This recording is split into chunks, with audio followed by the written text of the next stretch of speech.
small fry.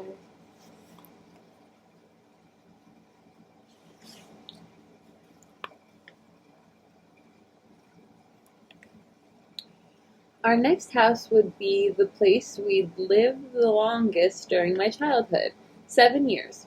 A craftsman bungalow on Rinconda Avenue in Palo Alto. The only house on the lot with 3 bedrooms, 2 bathrooms, and a separate garage my mother would later transform into an art studio. It was a real house, painted light yellow with royal blue trim and a blue door.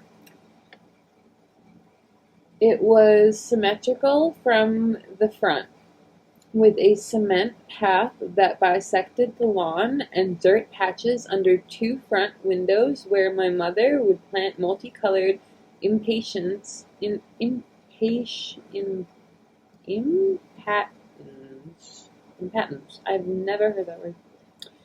And arbutus, I feel like we're in for a few words, I don't know. Tree grew on one side of the driveway with scaly twisting bark and fruits we did not yet know would ripen and fall onto the lawn in the autumn rains and burst open, leaving a slimy orange jelly we would be forever wiping off our shoes. The side door opened to a thick bower of wisteria that smelled of soap and candy when it bloomed and attracted bees. Before we moved in, a man who worked for my father at Next as facilities manager helped renovate the rental house. He was a kind, beanpole tall man who stooped down to talk to me, telling me that I was allowed to pick out the shape of the ballroom sink and the linoleum for the floor. He had a high laugh and a large, sharp Adam's apple that bobbed alarmingly up and down his neck.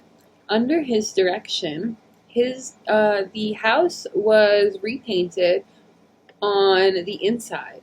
The wood floors were refinished and stained blonde. Linoleum was laid in the bathrooms and kitchen. Metal Venetian blinds were attached to the windows.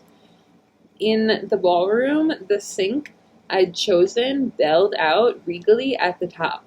My mother bought a set of encyclopedias with pictures of a gold thistle on the spines.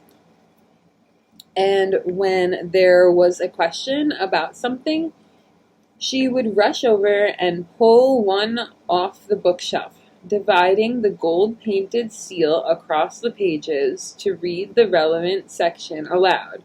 She had a walk-in closet. It wasn't big, and maybe it wasn't big enough to fit the definition of the phrase walk-in closet.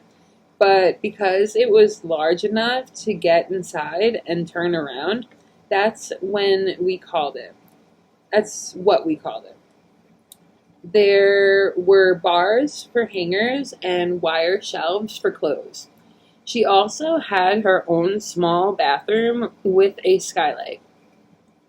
One day, standing in her bathroom, she showed me her new wallet.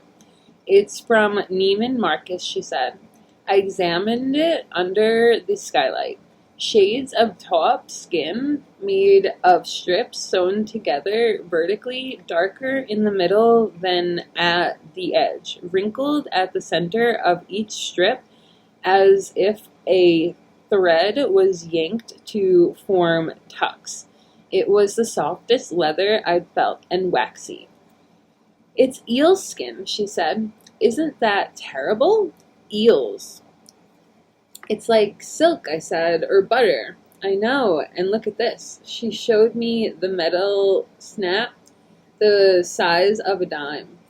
I could feel it was a magnet. It found itself and pulled shut. As far as I knew, she'd never owned a wallet before. These luxuries, the wallet skylight closet, a new microwave that spun the food as it cooked, A cordless phone suggested that some great change was brewing, that we were entering a new, more exquisite realm. It turned out that my father had increased the child support payments to include a larger amount of rent and maintenance. Soon, he would also agree to pay for her therapy once per week. She couldn't afford to replace the couch, but something happened.